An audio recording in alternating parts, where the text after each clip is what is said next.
পুরো টিমের সামনে আমাকে খেলায়, পুরো টিমের সামনে যদি আমাকে মারে, পুরো টিমের সামনে যদি আমাকে উল্টোপাল্টা করে, তারপরে আমি বাসে বলতে স্যালুট করে একটাই কথা বলবো, আপনার জন্য আমার সবকিছু। আপনি মাটিতে মারতে মারতে যদি আমাকে মেরে ফেলে দেন, তারপরে আমি আপনার হাত ছাড়বো না, আপনাকেই আমি বলে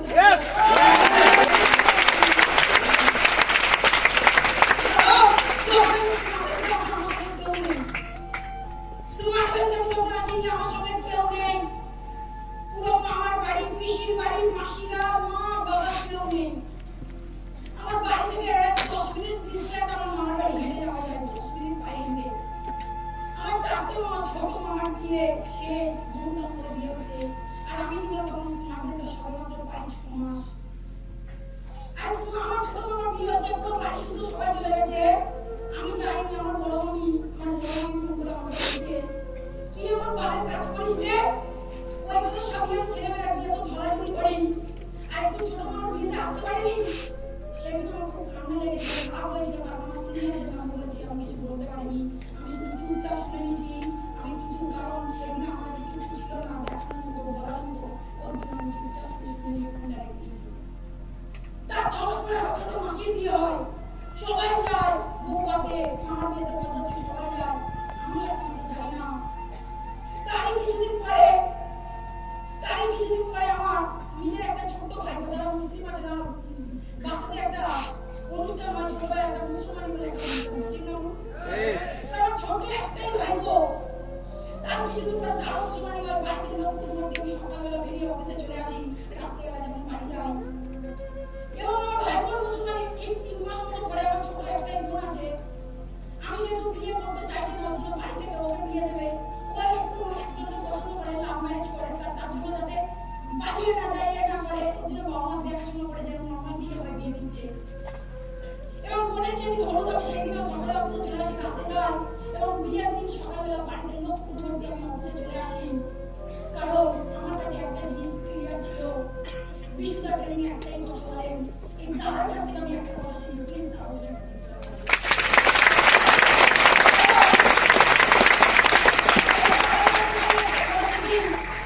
দাদা বলছে, জীবনে আমি কারোর বিয়েতে যাব না, আমি সেই বিয়েতে যাব যেই বিয়েটা আমার জন্য, আমার ছাড়া হবে না, সেটা হলো নিজের বিয়ে।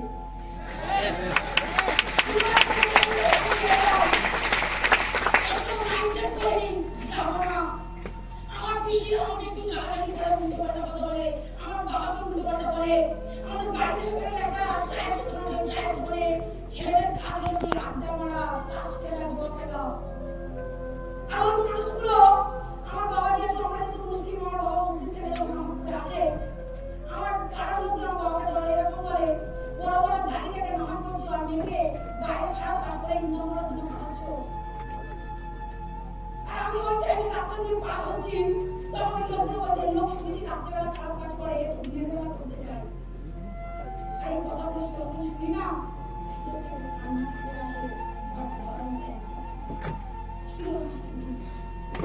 কিন্তু সেই দিনে আমি খুব কষ্ট পাই। আর সেই দিনে আমাদের হলট্রেনিং থাকে, আমি হলট্রেনিং আসি, আর সেই দিনে রাহুল একটা ট্রেনিং করাম। দাদা ওই দিনে ট্রেনিংটা বলে, জীবনে মাথায় রাখবে, কারা তোমাকে পা ধরে জানার চেষ্টা করে, যারা তোমার পায়ের নিচে আছে, আর কারা তোমার হাতে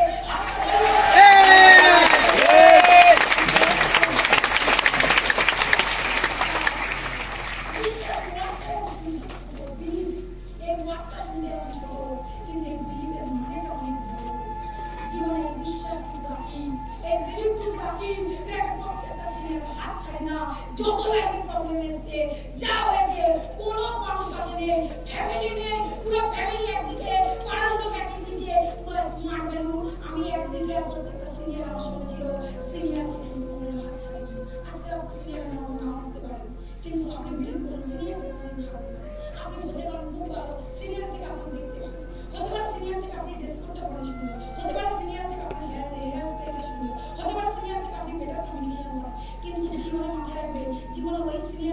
হয়তো আমার থেকেও একটু হলেও কোনো ভালো কাজ করেছে, তার জন্য ঈশ্বর কিন্তু তার আইডিটা আমার উপরে দিয়েছে। তাহলে বিশ্বাস করুন না, সিনিয়র হাতটা ধরুন না, জীবনে আপনার লাইফে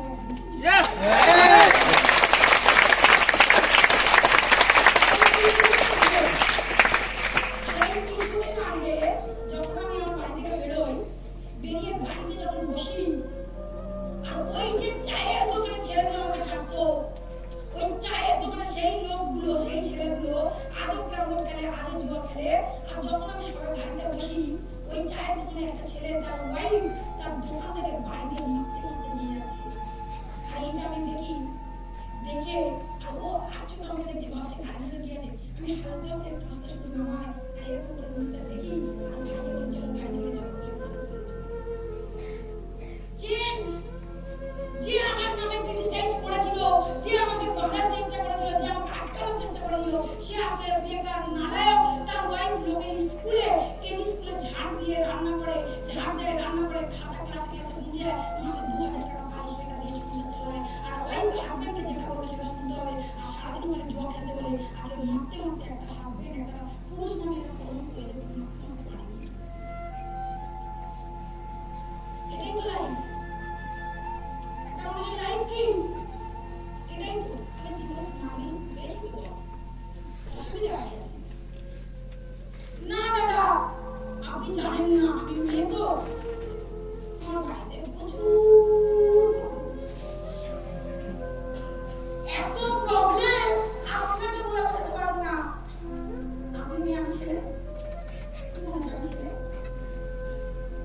আমি ছেলে, তো প্রবলেম আমার লাইফে আসেনি। কারণ লিডারশিপ হয় যে নিজের প্রবলেম নিজের সলিউশন গুলো ওভারকাম করে, লিডারশিপ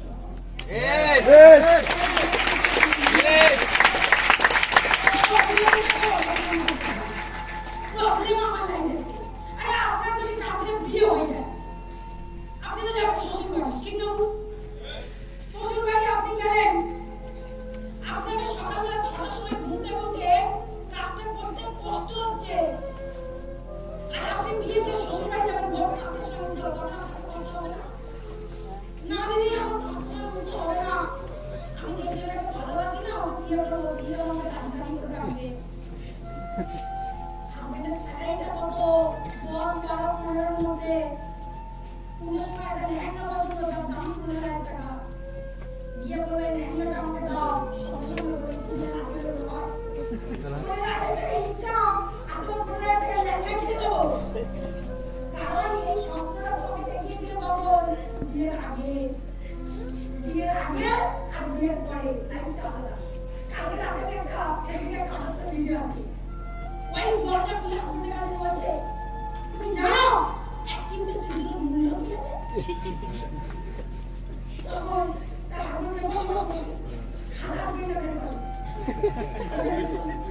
বলছে এক চিমটে সিঁদুরের মূল্য হলো মাসে 15,000 টাকা গাড়ির বিল আর ভাড়া।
Good. কারণ যদি একটু জোর গলায় বলি একটা চা দাও তো, মাছ শেষ হয়ে গেছে, চিনিটা এনেছো? মাছ শেষ হয়ে গেছে, চা পাতা এনেছো? চা খাওয়ার কথা বলছে, বেরো, আগে চা পাতা আনো, তারপর চা খাও। আর যে বিজনেসম্যান, তার বলতে লাগবে না, তার বাড়ি এরকম কেজির পর কেজি চা চিনি দুধ পড়েই আছে।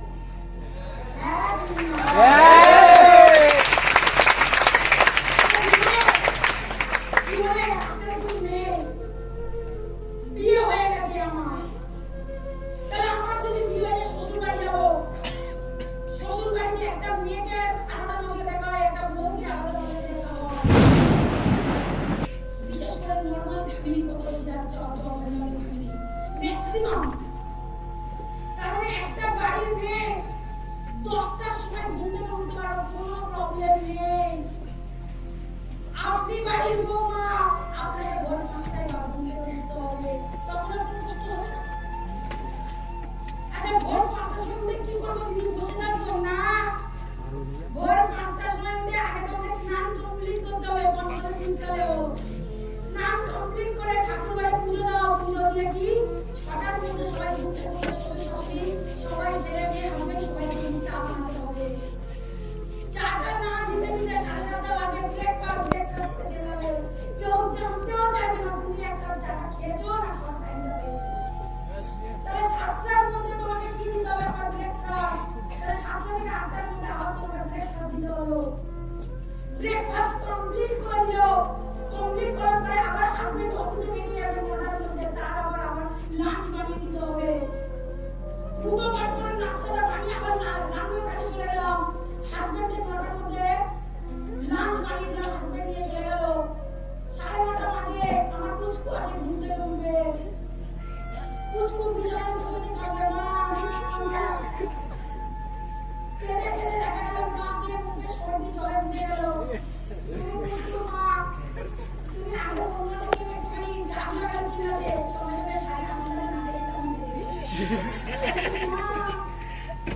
তুমি আগে সারাদিন বসায় একটা আনতে চুলটা, এখন তোমার কাছে একবার চুলা জন্য টাইম নেই। তুমি আগে বলতে না আমি বেগুনটা খাবো না, শ্বশুর বাড়ি বলছে বেগুন না খাবো শুধু খাবো, তখন বলছে যেটা ভাবছে খেতে হবে। আমি ছোট ছোট চিংড়ি মাছ খাবো না, বড় বড় চিংড়িটা খেলে ভালো হয়। হাজবেন্ড বলবে তোমার কি এখানে তেল চলছে, জানো বড় চিংড়ি 1,500 টাকা কেজি বলছে তুমি আনবো, যেটা খাও না খাও মিষ্টি দেখতে নাই। Yes. না আপনি 9টার মধ্যে হাজবেন্ডকে ছাড়িয়ে পুচকুকে তুললে, পুচকুকে কি করলে? রেডি করলে, কারণ ওই স্কুলে যাওয়া থাকে। তাড়াতাড়ি করে ওকে স্কুলে দিয়ে আসলে 11টার মধ্যে। এবার বাড়িতে এসে জামা কাপড়গুলো কাচতে হবে, ঘর ঝাড় দিতে হবে, ঘর মুছতে হবে। এই কাজগুলো কমপ্লিট করতে করতে আবার 1টা বেজে যাবে। শ্বশুর শাশুড়িকে ভাত দিতে হবে টাইমে। আর শ্বশুর শাশুড়িকে ভাত দেওয়ার পরে 2 বাজে ছেলের স্কুলে ছুটি, আবার তোমাকে আনতে যেতে হবে। হ্যাঁ কি না?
থেকে আমার হাসি আনবো, মায়ের চোখের জল থেকে মুছাবো, আমার ফ্যামিলিটাকে সিকিউর করবো। সঙ্গে সঙ্গে ওই ছেলেটা বন্ধ করে ডিসিশন নেয়, নিয়ে স্মার্ট লেখা করে 2 বছর পরে সেই বন্ধুর সঙ্গে দেখা হয়। ওই বন্ধু আগে সাইকেলে করে জব করতো আর আমি হেঁটে বিজনেসটা করতাম। 2 বছর পরে আমি গাড়িতে যাচ্ছি, ও সেই সাইকেলে যাচ্ছে। তার সঙ্গে আমি